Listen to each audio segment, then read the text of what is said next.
Just a couple comments.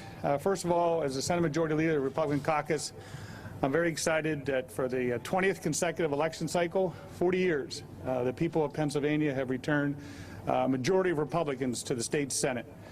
We are confident with the results that are in already that not only have we maintained the majority, but it is likely that we will increase our majority once all the votes are counted. This year in particular is very gratifying and exciting for us because our members face an onslaught of tens of millions of dark money campaign ads against them from all around the country.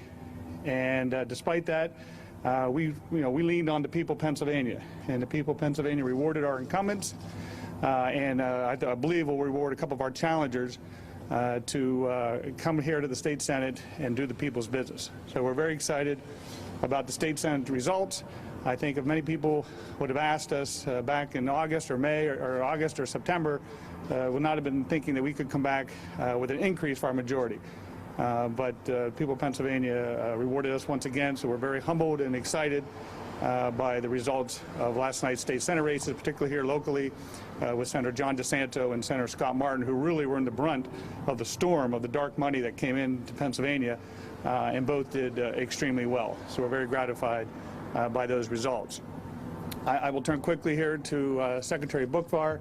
As many of you know, Senator Scarnati and I called for her resignation last night. When Secretary Boockvar was nominated by the governor, we had a lot of concerns about her capabilities, knowing that this was going to be such an intense election. Matter of fact, I believe the governor had to pull back her nomination, resubmitted it, and we finally got to the point where we voted for her because it was the governor's choice, and he deserves his choice. But there was great concern.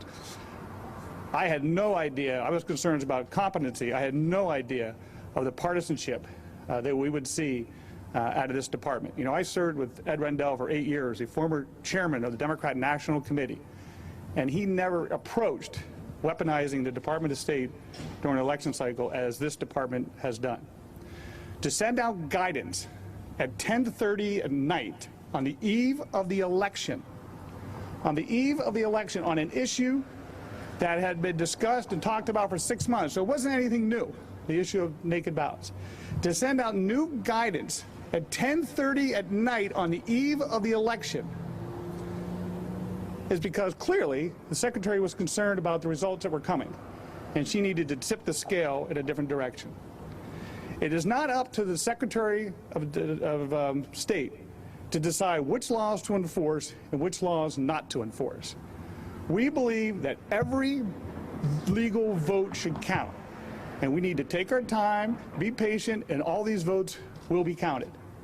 And we'll get a result in this presidential race, and hopefully it'll be done that everyone has confidence in. But the secretary, not just on the eve of the election, but in prior months and weeks, tried to knock down every security issue dealing with an election that would allow for the integrity of this vote. Again, never have I seen in my time in the legislature as a Department of State act in this way. In direct contrary to the Democrat Supreme Court Justice Max Baer, who wrote the majority opinion that this was an issue of the legislature. So, we saw it on a couple different occasions with the secretary. I think the governor should ask her to step aside so that the people of Pennsylvania can have confidence in the integrity of this result, whether it's Joe Biden, whether it's President Trump, whether even the row offices, even the state legislative races. All we want to do is have confidence in the result. We'll have winners and we'll have losers.